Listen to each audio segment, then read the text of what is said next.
Students, आज हम पढ़ेंगे क्लास टूरोजोआ के बारे में। टूरोजोआ बेसिकली फाइलम नाइडेरिया की क्लास है।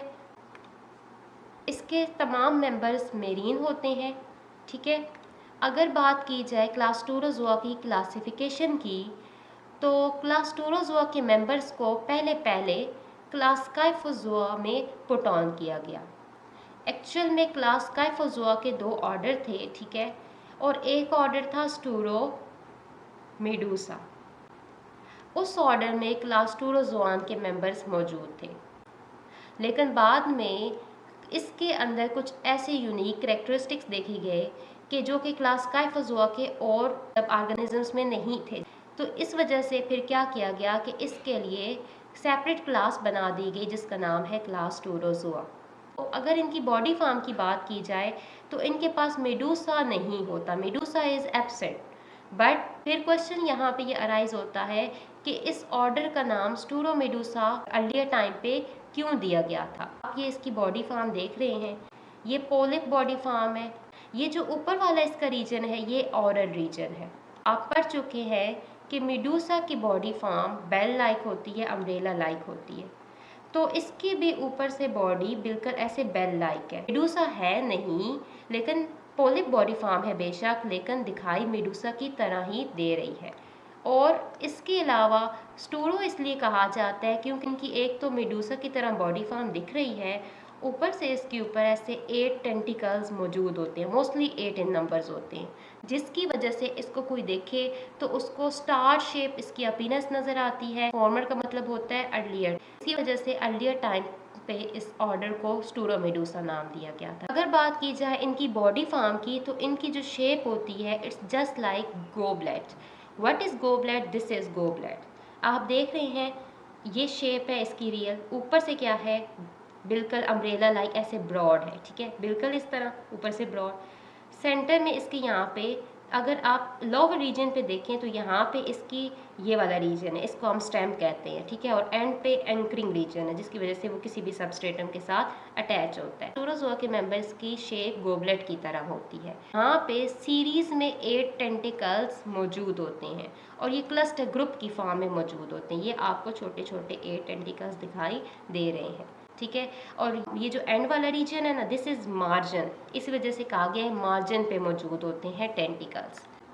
ये इसका ऑरल एंड है ये वाला, ये ओपोजिट इसका एंड जो है वो एबॉरल एंड है। दिस एबॉरल एंड जो है उसको स्टेम ऑफ द गोबलेट भी कहा जाता है। एबॉरल एंड होता है, वहाँ पे अडेसिव डिस्क मौजूद होती हैं जिनकी मदद से ये किसी भी सबस्ट्रेटम के साथ जाके अटैच हो जाता है। अगर बात करें रिप्रोडक्शन की, आपने अभी क्लास हाइड्रोजोआ के बारे में पढ़ा, ठीक है, तो उसमें मैंने आपको बताया था कि polyp body form asexual reproduction करती है।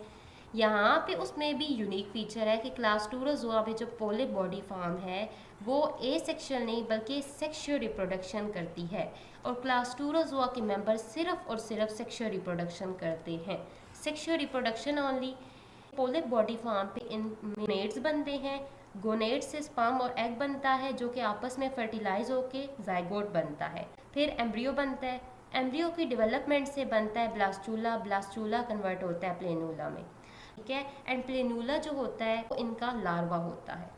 लेकिन यहाँ पे इनके लार्वे का भी कुछ स्पेसिफिक करेक्टरिस्टिक्स है। लार्वा के सराउंड में सीलिया मौजूद नहीं होता।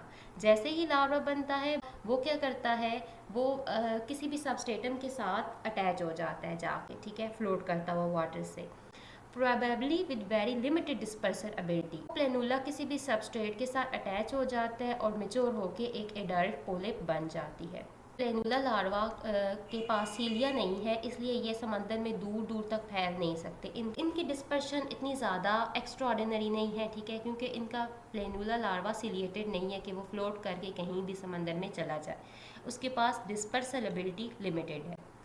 इवन दो इनके पास डिस्पर्सल एबिलिटी लिमिटेड है, ठीक है, लेकिन फिर भी इनके अंदर एक करेक्टरिस्टिक्स है, वो है सोमर साल्टिंग का।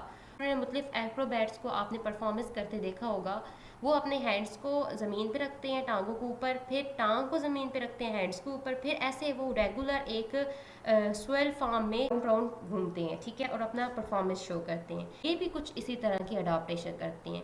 ये इनकी बेस रीजन है और ये इनके टेंटिकल्स हैं।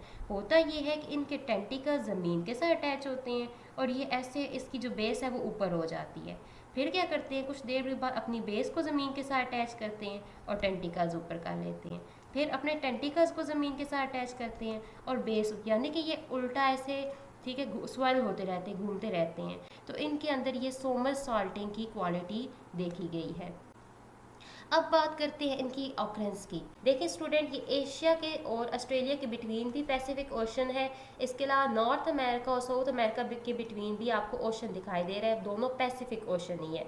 तो जो नॉर्थ साइड पे पैसिफिक ओशन है उसमें ये आपको मेंबर्स इनके मिलेंगे। कुछ अंटार्कटिक वाटर में भी मौजूद होते हैं, ठीक है। इसके अलावा पैसिफिक ओशन बहुत इंपॉर्टेंट है क्योंकि उसमें 2 टाइप की ऐसी यूनिक स्पीशीज़ हैं जो आपको कहीं भी नहीं मिलेंगी और वो अबाइसल डेप्थ में मौजूद होती हैं पैसिफिक ओशन के।